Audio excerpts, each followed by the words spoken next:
I feel like one of the major themes of this show is ambition. Sometimes ambition is defeated by a lack of skill, poor planning, hubris, or just unfortunate circumstances. So many games we've featured on this program have been about devs behind the 8 ball, trying to do something that had never been done before, or at least that they themselves had never done before, whether it was compelling narratives and characters, innovative game mechanics, or stunning graphics. Few franchises embody this more than today's subject, using a unique art style to make their mark and carving out an existence as a well-loved comedy fighter for a lot longer than you might expect such a concept to persist. The final entry in the series added well-renowned professional voice actors like Rob Paulson, Beat the cloud and win a prize! Charlie Adler, Another successful experiment. Dan Castellaneta, Eat this! Jess Harnell, Not the face! Jim Cummings, I don't think so, fruitcake. Tress McNeil, So long, sucker! Frank Welker, Oh yeah, sweet victory! and Michael freaking Buffer.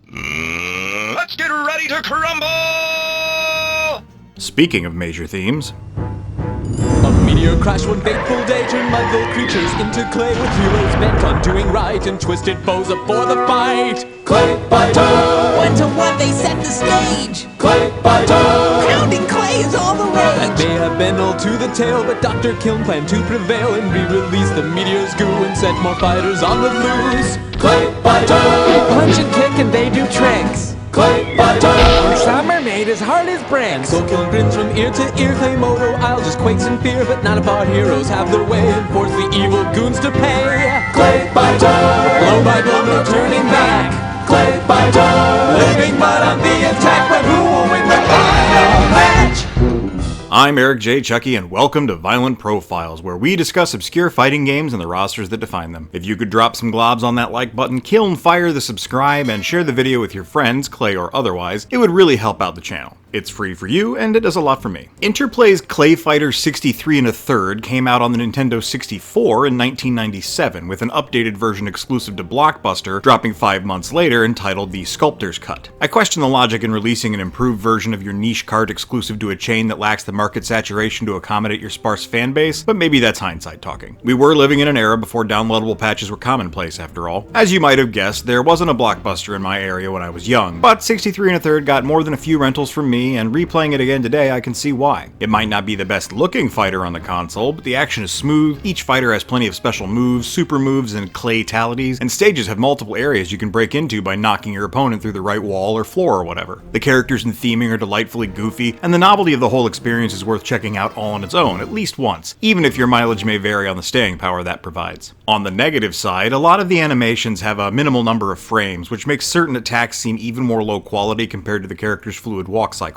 The 2D sprites on 3D backgrounds don't clash as much as I expected, but the lighting engine and the camera swinging were pretty egregious in 63 1/3. Most of the projectiles are weirdly small, and the game is overall lacking in quality hit spark, unless you're a big fan of the weird crap that falls out of the characters like blood or sweat would in most fighting games. As novel and exciting as the professional voice actors are, listening to them jaw with a Bubsy-like frequency can grate on the nerves. Fans of plot and continuity are also likely to be frustrated by these entries. As has sort of become tradition, Clayfighter 63 1/3 both does and does not follow the history established in the OG and its sequel, C2 Judgment Clay. And go figure, the plot is not only slightly different between the manual and game, but it was also tweaked in the SCULPTOR'S CUT just like everything else. The overlap of the basic story is that a group of heroic clay beings are marooned on Claymoto Island, where Dr. Kiln and his second-in-command Ungan are enacting dastardly, world-dominating plans, and the heroes take it upon themselves to stop them. There are some more neutral players not fighting for either side that get involved in the fracas for their own purposes. Divergence occurs in the specific rosters for each side. In 63 1/3, the heroes are on a cruise ship called the SS Manure. I hate manure.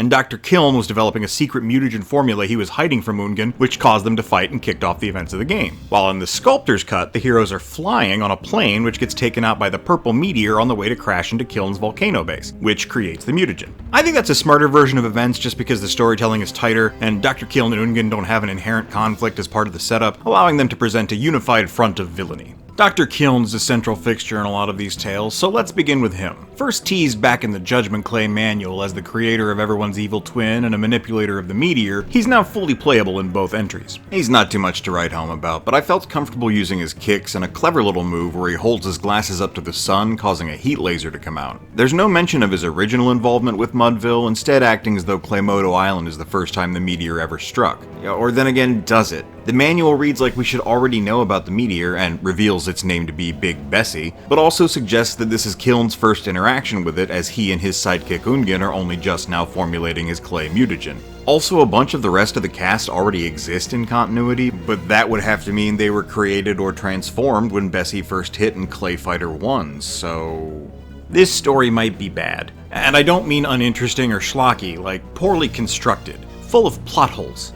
Beat either game with him, and oh yeah, there's endings in this one. It's been a while, huh? They're just text crawls, but hey, that's something. If Dr. Kiln is victorious in either game, he begins taking control of the world of Claydonia. Sculptor's Cut includes a little nod to the Army of Darkness movie, the likely inspiration for Kiln cutting off his hand with a chainsaw. Does that sound bye?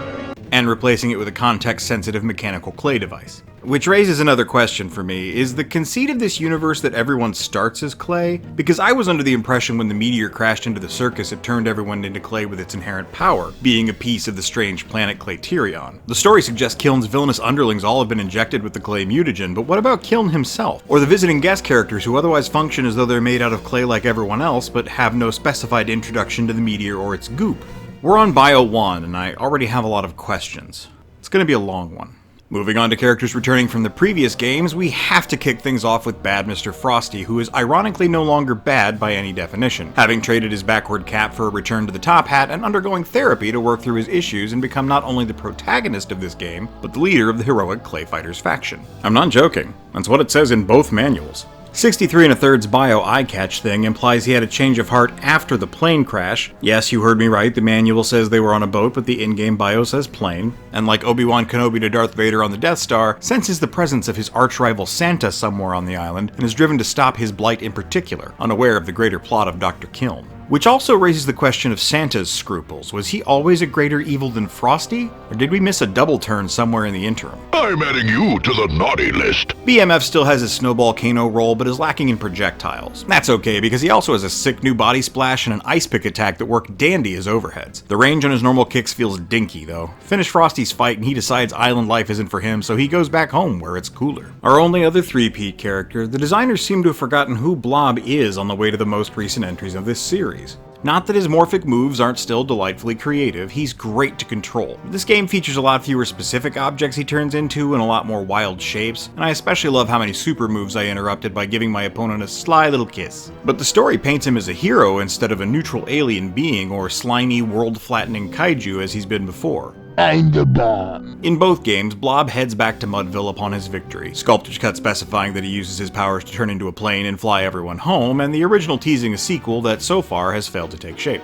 The other returning characters are making their second appearances, whether having skipped C2 or originating in that game. Bonker belongs to the former camp, I think. He looks different, but so does Frosty, and he's absolutely the same character from previous titles. But the story doesn't place him in previous tournaments. A clown who experienced enough one bad days to last him a lifetime, following the advice of his therapist, Bonker went on vacation to the typically peaceful Claymoto Island only to have his R&R interrupted by all this nonsense. He elects to take a side, choosing to ally with the wicked Dr. Kiln since he himself gets his best laughs out of inflicting suffering upon others, and to this end employs novelty mallets, exploding balloon animals, and his own acrobatic fighting style. But even if his efforts are successful, he can't get any respect, whether that's from the circus freaks he brags about his victory to back home in 63 1/3, or the bad guys of Claymoto Island in the Sculptor's Cut who refuse to join his newly founded Cirque du Soleil.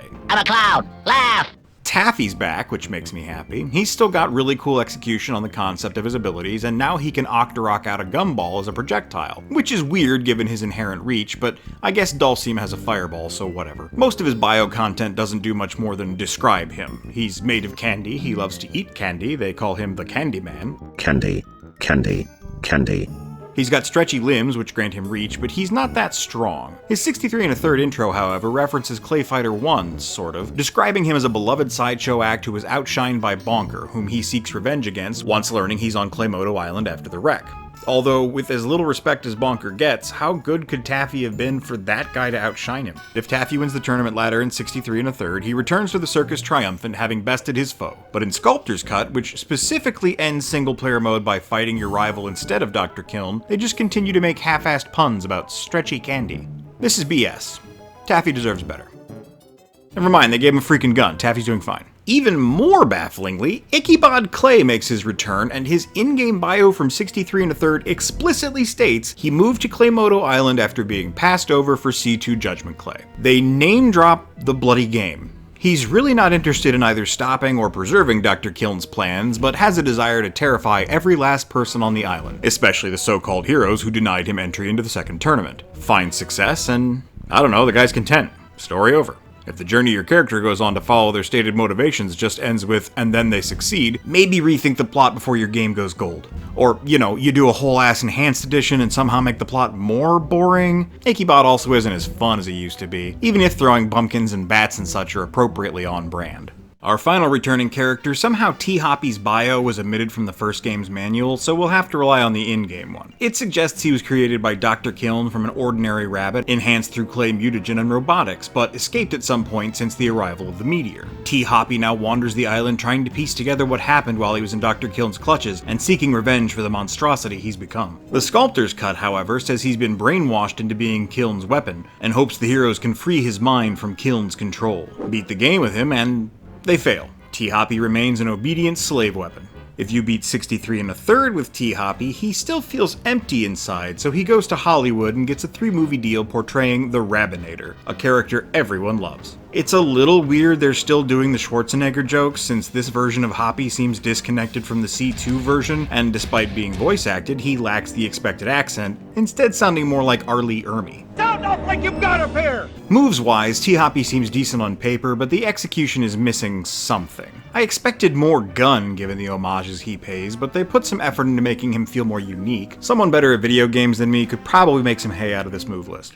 I don't want to end on a sour note, so let's go ahead and start covering the characters making their Clayfighter debut with Kung Pao. I like the Battle Chef gimmick just fine, but the execution here is crass. I'm not gonna dwell on it. You have eyes and ears.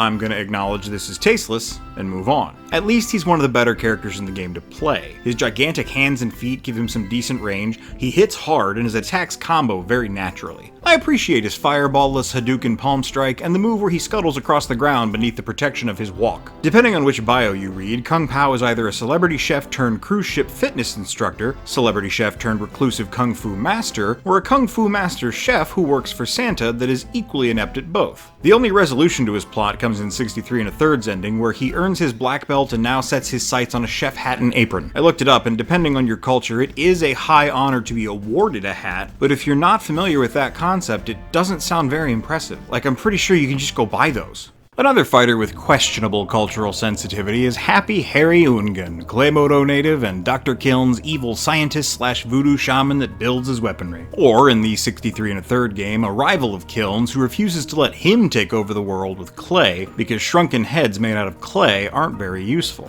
See, here we are again with the are they already clay or not question. If he's not clay, how is junk falling out of him? He's got some pretty versatile moves, even if his chicken batting projectile has an eternity of startup. I particularly like the super move where he reanimates said chicken to kick your ass for him. I kinda dig Ungan, though I would understand how someone could be offended by his depiction. Only I have the power! His ending in 63 1/3 teases another game that never happens, where he increases his shrunken head collection by the billions after defeating Kiln, whereas in Sculptor's Cut they speculate now that he's fought off the heroes, he might finally turn on the good doctor to take over the world his way. Small note from his original manual bio, it mentions Dr. Kiln is a Clayentologist. So does that mean he has to pay some elitist muckety-muck to get his Claytons measured in hopes that his soul might get thrown into a good spot on the California coast and inhabit some pregnant woman to be reborn with a head full of minimal lies? I mean, if you want to put a guy over as a villain, that's not a bad start. We have one last original fighter for 63 1/3, sort of, though due to his fame outside of the franchise, he might be considered one of the guest characters. Sumo Santa is exactly what he sounds like, beloved Coca-Cola mascot and communist icon wearing a festive Mawashi and Pilius. In 63 1/3, the explicitly evil clone of Santa Claus works with Dr. Kiln for now, eliminating heroes and biding his time until he can wrest control of the North Pole from bad Mr. Frosty. When BMF himself shows up shipwrecked on the Isle, Santa looks to eliminate 2 birds with 1 stone. However, in the Blockbuster exclusive, he's just regular Santa with a penchant for sumo who secretly relocated his toy manufacturing to Claymoto Island and is irritated the fighting is interrupting production. Success translates to success. He does the things he said he'd do. I guess at least we can affirm that evil or not, Santa is a clause of his word. He plays a little underwhelmingly, literally throwing his stomach ahead of him for the majority of his moves. He feels less like a secret character worth unlocking and more like a character that didn't quite get finished and wouldn't be as poorly received if he was added as bonus content. Sometimes delays, day one patches, and DLC can be a good thing, kids. Before we bridge into the characters exclusive to the Sculptor's Cut, we should mention this game's fallen soldier. C2 had Lucy the Gorilla, and this game has HoboCop. Driven to alcoholism and near madness from decades of serving on the force, HoboCop is now dispensing justice his way, on Claymodo Island for some reason. I guess if I was homeless, I'd try to be homeless on a tropical paradise full of natural resources, so maybe that's why. Folks speculate that he was barred by Nintendo specifically and was thus supposed to show up in the PlayStation version, Clayfighter Extreme. He was apparently playable in demos for the game, but that and every other promised iteration of Clayfighter since never came out. So all your unhoused law enforcement fantasies will have to be fulfilled through hacks and Mugen.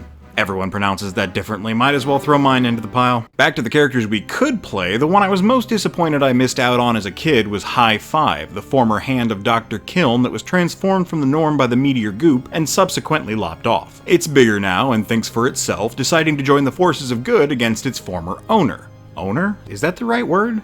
Do I own my hands? Of all the new fighters to Sculptor's Cut, he's the most playable, if you take my meaning. A lot of thought went into how his attacks work, reminding me a bit of the creativity we see with Blob, but restrained to the specific idea of these moves being performed by a disembodied hand. Beat the game with him, and he claims benevolent rule of Claydonia, somehow. Alright, but if Claydonia is the whole world, like it's meant to be Earth, then is everyone already made of clay? Well, no, because Ungen doesn't want shrunken heads that are clay, so his current ones can't be clay. Stop it! Stop thinking so hard about the logical consistency of Clayfighter. Dr. Kiln's dog, Lockjaw Pooch, was once a normal bull terrier until the predictable meteorite mutation happened, and now he's still Dr. Kiln's loyal canine companion. But he can talk and throw his spiked collar and stuff. He's actually pretty underwhelming compared to the rest of the roster, even other Sculptor's Cut exclusives. Lockjaw was actually teased in the original game, his absence from the roster referenced by a tongue-in-cheek shot of him getting wailed on by the other fighters, letting us know that he was severely harmed in the process of making the game, a parody of the American Humane certification typically seen in film credits. Should you beat the game with Lockjaw? I mean, he's a weird mutant dog, but he is just a dog. He whiles away the hours chasing his tail and burying bones, looking forward to the day he can once again be of service to Dr. Kiln. Lady Liberty is a weird inclusion for a number of reasons. First, she's the only plane crash survivor who isn't from the previous games, meaning we have no precedent for who she is, how she became a self-described freedom fighter, or what brought her together with the rest of the good guys. What we do have is that she's dedicated to thwarting evil and in particular wants to free T-Hoppy from Dr. Kiln's mind control, which she does successfully should you beat the game with her. Lady Liberty is also unique in that she's the only female fighter among the crew, which is kind of unusual for the late 90s, especially since she skipped the original game, leaving it ladyless. Clayfighter certainly doesn't lean toward the sex appeal angle of other games, but previous entries had Helga and Kangoo. It's just kinda weird. Her move list is solid, but underwhelming. It feels like a parody that they didn't consider very far past the concept stage, but still ended up making her and adding her to the game. Reviled adversaries of Ungen, Fofo, Gling, and Kapu, collectively known as the Zappa Yow Yow Boys, are three natives to Claymodo who are just tired of the ruckus being caused on their peaceful island by all the clay fighting. They just want to surf and kick the coconut around, which they do if they're victorious. I don't much care for children, but I'm a sucker for multiple characters representing a single fighter, especially when they're small and stack up on each other. It's funny. Don't judge me. Unfortunately, this Tower of Toddlers sucks to play as. If Sumo Santa in 63 1/3 looked rough and unfinished, the Zappa Yow Yow Boys look like they barely got started. We begin winding down with the first of two guest characters, Boogerman. Originally from a platformer of his own, Boogerman's origins remain a mystery, largely because they're not even detailed in his own game. As far as I know. I didn't play it, I don't like it. Real name Snotty Ragsdale, Boogerman is a wealthy socialite in the vein of Batman's Bruce Wayne who gets compelled to undertake an interdimensional mission to retrieve the exclusive fuel source Snotrium-357 for a device intended to solve the world's environmental problems by transporting pollution to another dimension. Having successfully completed this endeavor, Boogerman is looking for a bit of peace and quiet on Claymodo Island in 63 1/3. In Sculptor's Cut, he's just a hero the Clayfighters call in to help fight Dr. Kiln, and has the unique distinction of being one of the few to de-brainwash T-Hoppy in that game's ending. His movements are very graceful and dainty, and his specials see him performing the expected booger throwing as well as propelling himself around his opponents under the power of his own flatulence. On a personal note, even though I didn't care for the game, I had a Boogerman poster hanging on my wall as a kid. I didn't own it, I rented it once, and even then barely played it while I had it, but I received a poster and a copy of Nintendo Power, and my stepdad was so tickled that the once controversial toilet humor was commonplace in 90s entertainment, he immediately developed a soft spot for the lantern-jawed snot flinger. Even though it's not really my thing, I was also pretty delighted to see him guest star in this game. I was, however, way more excited about the second guest fighter and our last entry for this episode, Earthworm Jim! I never beat them, but I was a big fan of the Earthworm Jim games because their brand of kooky absurdist humor is very much my jam. I'll let the cartoon's theme song explain his backstory in brief. Earthworm Jim, the soil he did crawl. Earthworm Jim, a super suit did fall. Jim was just a dirt-eating, chewy length of worm flesh, but all that came to a crashing end. Earthworm Jim, he's such a groovy guy. Earthworm Jim, he rockets through the sky. None of this is mentioned in the game, of course. Jim and Boogerman have a rivalry in 63 1/3 that wasn't spoken of before, but a weird effort has been made to sustain it in all of the games that have failed to come out since. Except, of course, for Sculptor's Cut, where they're just phoned in to help save the day. Jim's fun enough to play. I like his inflation dash and blaster shot, though I think my pre-existing fondness for him and the novelty of having his voice actor from the cartoon carries him farther than the fighter himself would have otherwise. And so we reach the conclusion of Clay. There have been many attempts to continue this franchise in the last 27 years, God I'm old, but none of them have seen fruition, and seeing how poorly managed every Clayfighter project has been, I don't expect us to ever see one surface. Even if it does, I won't be surprised if it's problematic in all senses of the word.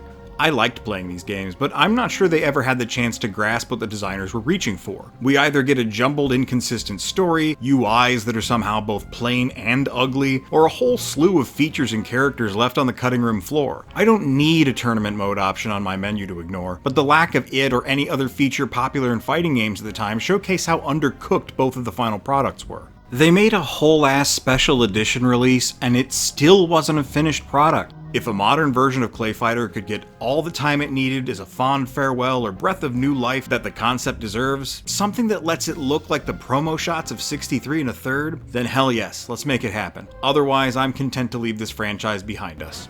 Thanks for the memories. Next time on Violent Profiles, let's step away from the N64 and into the arcades. Or perhaps more accurately, the aether of non-existence, because despite the legendary infamy of this title, it was never released. If you'd like to show support for the show, consider subscribing to the Patreon at the $5 tier. It'll get you every episode a whole month early, and your name will be added to the high score list you see on your screen. Maybe if enough of you subscribe, I could buy a copy of Sculptor's Cut for myself. Wow, no, I will not be doing that. Until next time, white out.